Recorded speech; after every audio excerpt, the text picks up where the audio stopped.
in terms of early marriage, this is not something that is good for them, to prevent them from going to school, prevent them from being educated, prevent them from a life that they deserve to have in the future, by being able to be part of this, because if they don't go to school, I doubt if there's a way they will be here to come and represent our agenda.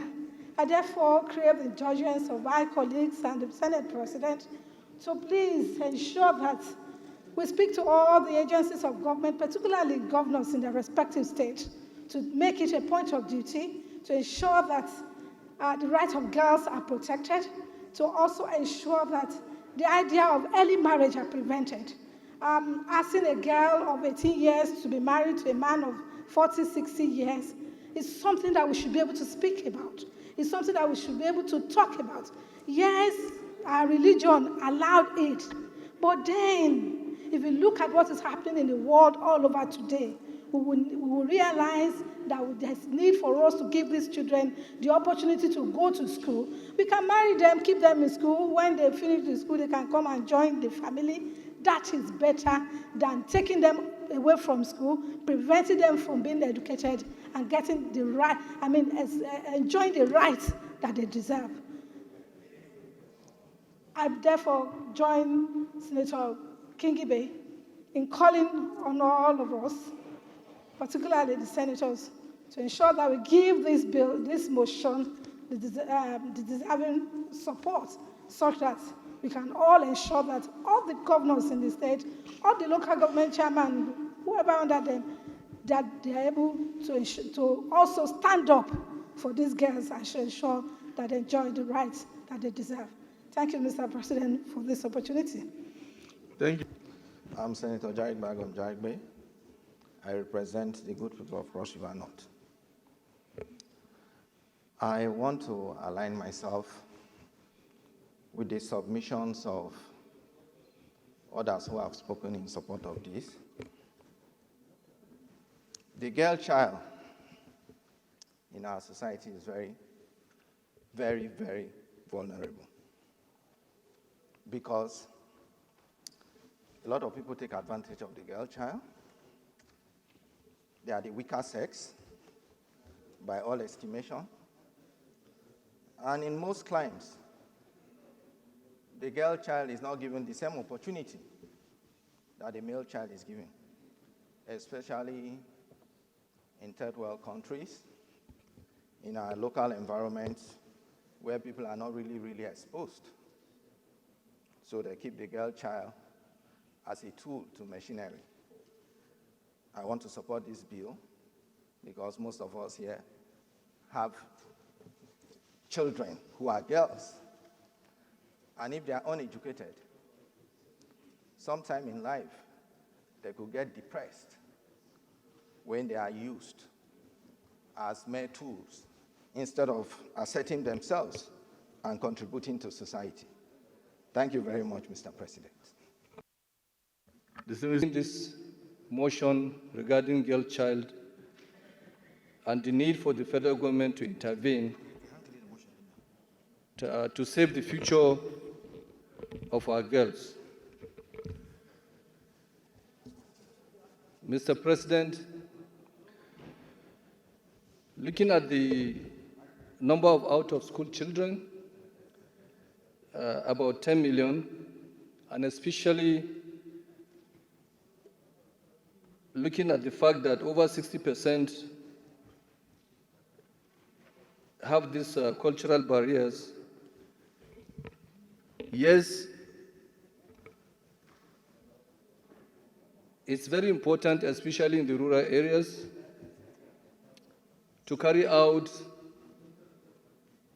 enlightenment campaign by the federal government in collaboration with the state government, which will give more effect in ensuring that the girl child are given the opportunity to be educated, because once they have this education, it helps them in sustaining their livelihood, especially as it affects those who are married early.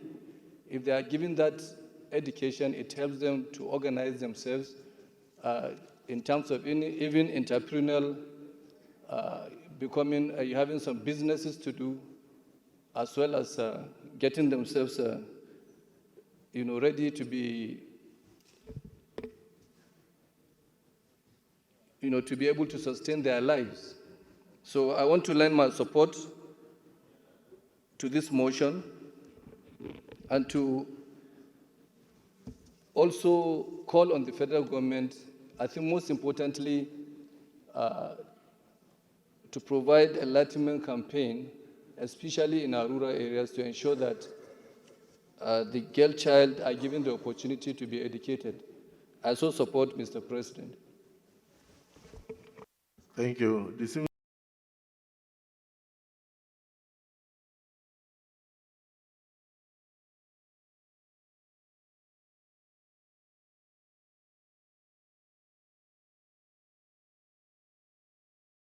House, thank you for indulging me to bring to your attention the plight of the Nigerian girl child and the need for urgent intervention by the federal government of Nigeria to save the future of our girls. My name is Senator Ireti Kingibe, representing the Federal Capital Territory of Nigeria. The Senate notes that the Nigerian girl child is subjected to numerous social, cultural, and economic challenges that severely limit her opportunities for growth, development, and contributions to society, including the denial of education, gender-based violence, early marriage, and poor healthcare access. Also notes that Nigeria has over 10 million out-of-school children, with the girl child disproportionately affected. According to a 2020 UNICEF report, girls constitute over 60% of the out-of-school population, the problem that is exacerbated by cultural barriers, insecurity, and economic disadvantages, especially in rural and conflict-affected areas. Concerned that gender-based violence, including rape, child trafficking, physical abuse, continues to rise across Nigeria, with numerous incidents reported in all 6 geopolitical zones, often with minimal legal recourse or protection for the victims, leaving girls vulnerable, stigmatized, and unsupported. Also concerned that girl-child marriages remains prevalent across Nigeria, with the northern zones showing alarming statistics. According to the 2018 Nigerian Demographic and Health Survey, NDHS, over 44% of girls are married before the age of 18, with high percentages in states like Zamfara, Bauchi, and Sokoto. Child marriages deprive children of their right to education, health, and safe childhood, trapping them in cycles of poverty and oppression. Observes that each of the 6 political zones has distinct but equally pressing challenges facing the girl child, and citing real-life scenarios to underline the urgency of the situation.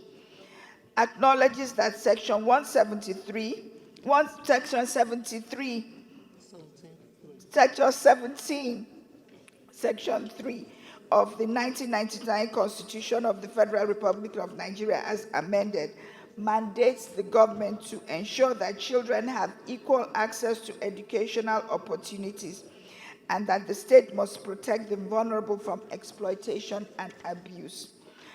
Convinced that the continued marginalization of the Nigerian girl child threatens the future development of the country, and it deprives half the population of their right to education, health, economic empowerment. The World Bank notes that investing in girls' education is key to achieving Sustainable Development Goal SDG and lifting families out of poverty. Also convinced that the future of Nigeria is directly tied to the empowerment of the girl child, and that urgent action is required from all levels of government to address these systemic challenges.